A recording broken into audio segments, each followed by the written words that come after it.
ఇప్పుడు ఎక్కడ పోయారు మరి? వికారాబాద్ దొరుకుతుంది.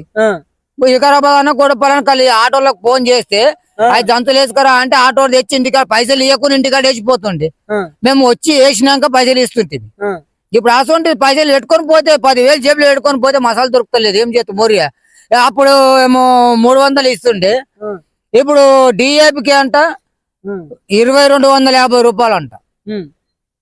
ఆ 2250 రూపాయలు మేము మేనం చేస్తాము.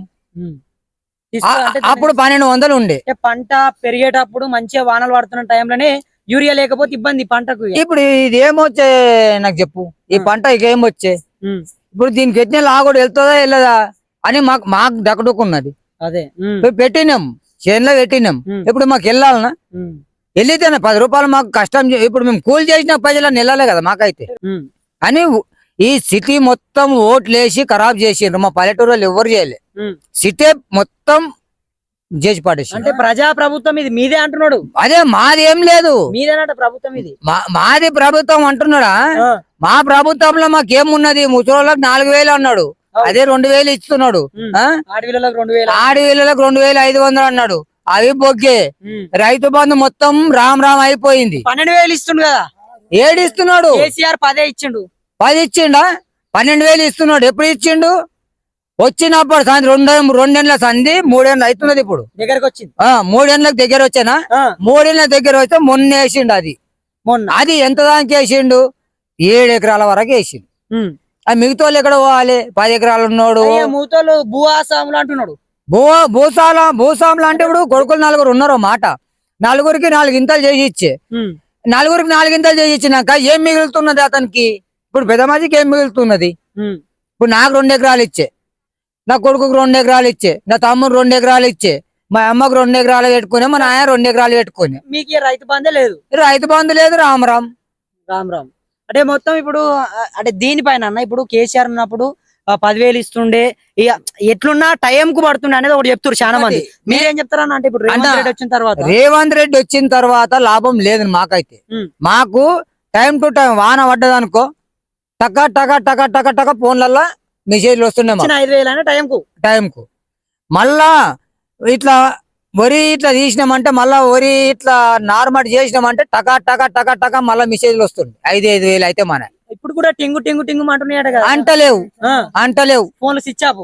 ఫోను అది ఫోన్ చేస్తే అంటాడు స్విచ్ ఆఫ్, కవరేజ్ లేదు, మెసేజ్ రాదు, ఏం రాదు. మరి అధికారులు ఇప్పుడు అంటే ఎట్లుంది అనుకోవచ్చు అన్న? ఇప్పుడు రేవంత్ రెడ్డికి సంబంధించి వీడు ఎప్పుడు నల్లమల్లడిలో చచ్చిపోతాడు అన్నట్లుందో మాకైతే ఘోష. ఇప్పుడు నెక్స్ట్ ఎన్నికలు వస్తే ఎవరు గెలుస్తారు? నెక్స్ట్ ఎన్నికలు ఇప్పుడు ఎట్టుమాను మేము ఓట్లు మాత్రం మేము కేసీఆర్ కేసి గెలిపించుకోకపోతే మా చెప్పు తీసుకొని మేము కొట్టుకున్నట్లు. కేసీఆర్ కూడా ఇంటికో ఉద్యోగం ఇస్తాడు, ఆయన దళితులనే ముఖ్యమంత్రిని చేస్తాడు ఇసుంటి చెప్పిండు కదా, మరి ఆయన కూడా అమలు చేయలేడు? ఆయన కూడా అడగాలి మీరు. అతని చేసాడు మూమెంట్ అయితే వచ్చి కట్టబెట్టిండు. మరి ఈయనకి ఎందుకు ఓట్లు వేసిరు మీరు? మీరే కదా గెలిపించింది. మేమే గెలిపించినాం. ఎందుకు గెలిపించినాం ఎరుకుందా? 2 లక్షలు మాఫ్ చేస్తున్నాడా? ఇప్పుడు ఆడపిల్లకు 2,500 ఇస్తున్నాడా? అయితే ఆ ఆశ పడి వేసింది. ఆడపిల్లలకు 2,500 లేవు. రేషన్ కార్డులు ఇస్తున్నాడు కదా? లేవు. ఇస్తున్నా అని చెప్తున్నా. లేవు. ఇప్పుడు రేవంత్ రెడ్డి చూడమాటలు చెప్తున్నా, మీరు చెప్తుర్రా? అంటే అతన్ని మా మీద అనుకుంటున్నాడు, కానీ మేమే చూడాలం అనుకో. మేము రైతులమే చూడాలం. ఎందుకాను? మేము పండిస్తున్నాం, కష్టపడి పండిస్తున్నాం కదా. అయితే మేము అమ్మకుండా బియ్యము జొన్నలు అన్ని మేము ఇంట్లో పెట్టుకున్నాం అనుకో, సిటీలో ఉండేటోళ్ళు రేవంత్ తినేది ఏ నుంచి వస్తుంది? అది అప్పుడు అర్థమవుతుందా? ఓ మాట నువ్వే సపోజు 1 క్వింటల్ బియ్యం అడుగుతావు, నాతో 20 క్వింటాలు ఉంటాయి నా శని బియ్యం. నేను దిన్నికి పెట్టుకుంటా 2 సంవత్సరాల దాకా అని నేను అన్నానుకో, నీ ముఖం ఎంత చిన్న చేసుకొని పోతావు. ఏం తింటా నేను మళ్ళీ? అట్లా నీవేమి తింటావు? ఇప్పుడు రేవంత్ రెడ్డి పాలన అయితే మొత్తం బాగలేదు. వికారాబాద్ ఎమ్మెల్యే ఎవరు? వికారాబాద్ ఎమ్మెల్యే ప్రసాద్. స్పీకర్ అయింది కదా? స్పీకర్ అయినా ఒక్క రోజు రాలేడు. మంచిగా లేదా పాలన? వస్తాడు, ఏదైనా పెద్దోళ్ళ పెళ్లి అయితే వస్తాడు, పెద్ద పెద్దోళ్ళది వస్తాడు, ఇట్లా ఇత్తులేస్తాడు, కారు ఎక్కుతాడు, రైట్. ఇప్పుడు ఆయన వస్తున్నాడు కదా, తిరుగుతున్నాడు, అది రోడ్లు గీట్లు చేస్తున్నట్టు వికారాబాద్ కు మొత్తం రోడ్లు వేపిస్తున్నాడు. మీ ఊర్లో కూడా పడుతున్నాయి.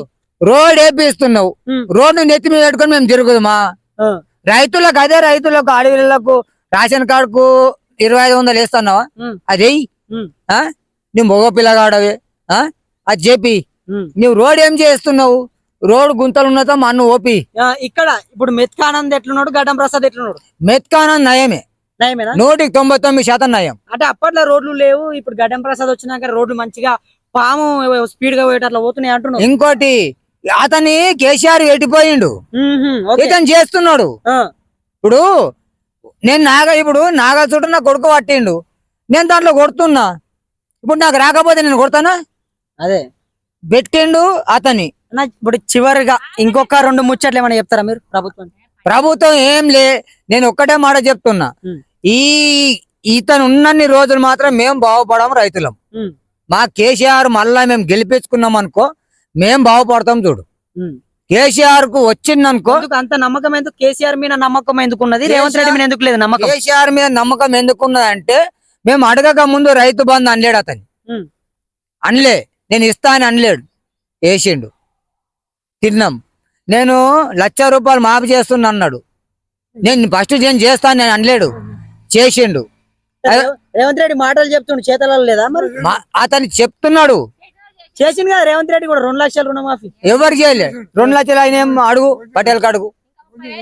సో ఇది ఓకే అన్న, చెప్పమ్మా ఎట్లుంది? అంటే ఇప్పుడు మీకు మాఫీ కాలేదా? కాలేదు, మాకు కాలేదు నాయన, మాఫీ కాలేదు, ఏం కాలేదు. ఎంత తీసుకురు మీరు? 2 లక్షల కంటే 190 అయితే మాఫీ చేయలేరా? చేయలేదు, మీకెళ్ళి మిత్తి కడితే కూడా కాలేదు. మాఫీ అయితే అంటే కట్టినాం. ఇప్పుడు ఆడ అప్పు అడుగుతున్నాం, మెడికల్ తెచ్చి మనకి. ఇప్పుడు ఈయన అందరికి చేసినట్టు మరి ఇంకా ఇంకెక్కడ చేసిండో వాడిని ఖచ్చితంగా కూర్చొని పెట్టి అడుగుండి పాదం మీదకి వచ్చినాక. మాకైతే చేయలేదు. అరే వాళ్ళు చెప్తున్నాం, రైతు భరోసా అయితే మంచిగా ఉన్నదా? అది పడుతున్నాయి కదా, ఒకటి పడుతున్నాయి, పడుతున్నాయి, మాకు పడుతున్నాయి, 2 సార్లు పడ్డాయి. సో ఇది అంటే వీళ్ళు చెప్తున్నటువంటి మాట మొత్తం కూడా ఏదైతే రుణమాఫీ విషయంలో చాలా నష్టపోయినాము, రేవంత్ రెడ్డిని నమ్మి రుణాలు తెచ్చుకుంటే ఈయన మాటలు చెప్పాడు తప్ప రుణాలు మాఫీ చేయలేదు. సో మమ్మల్ని మోసం చేసిండు ఒక రకంగా అని చెప్తా ఉన్నారు. సో దీన్ని ప్రభుత్వం కొంత ఆలోచన చేసుకోవాలి. ఎందుకంటే ఇప్పుడు ఏ రైతుల దగ్గరికి పోయినా ఇదే చెప్తా ఉన్నారు, అసలు రుణమాఫీ కాలేదని చెప్తున్నారు. ప్రభుత్వం ఏమో స్టేజీల పైన ఎక్కి గొప్ప గొప్ప ప్రసంగాలు, ఒకరినొకరు ఎత్తుకుండు భజన చేసుకున్నాడు, అంటే మొత్తం కూడా డప్పు కొట్టుకున్నాడే. అంటే ఇక్కడ రైతుల దగ్గరకు వచ్చి చూస్తే ఒకసారి గ్రౌండ్ కు రండి మీరు, అసలు అధికారులు నిద్రపోతున్నారా, లేకపోతే రేవంత్ రెడ్డి గాని ఆర్థిక శాఖ మంత్రి బట్టి విక్రమార్క గాని మీరు డబ్బులు వేయట్లేదా, లేకపోతే అధికారులు ఏమైనా ఆపుకుంటున్నారా, ఏం జరుగుతుందో తెలియదు. కానీ రైతులకు మాత్రం రుణాలు మాఫీ కాలేదు. రైతుల రుణాన్ని తీర్చుకుంటాము, రైతుల కష్టాన్ని చూస్తాము, ఇది ప్రజా ప్రభుత్వము, ఎందుకు ఈ సెంటిమెంట్ డైలాగులు ఇవన్నీ బంద్ చేసుకొని వీళ్ళకు రుణమాఫీ చేయండి. ఎందుకంటే చాలా మంది రైతులు ఇదే మాట చెప్తా ఉన్నారు. సో వాళ్ళకు ఉన్నటువంటి రుణాలని తక్షణమే ప్రభుత్వము మాఫీ చేయాలని చెప్పేసి మా MLR న్యూస్ తెలుగు వేదిక ద్వారా ప్రభుత్వానికి డిమాండ్ చేస్తున్నాము. సో మరి దీనిపైన మీ అభిప్రాయం ఏంటో కింద కమెంట్ బాక్స్ లో కమెంట్ చేయండి. మరిన్ని ఇటువంటి వార్తలని మీ ముందుకు తీసుకొచ్చేందుకు MLR న్యూస్ తెలుగుని సబ్స్క్రైబ్ చేసుకొని మాకు అండగా ఉంటారని చెప్పి మనస్ఫూర్తిగా వేడుకుంటూ నేను మీ కొత్తూరు రమేష్. ధన్యవాదాలు మిత్రులారా.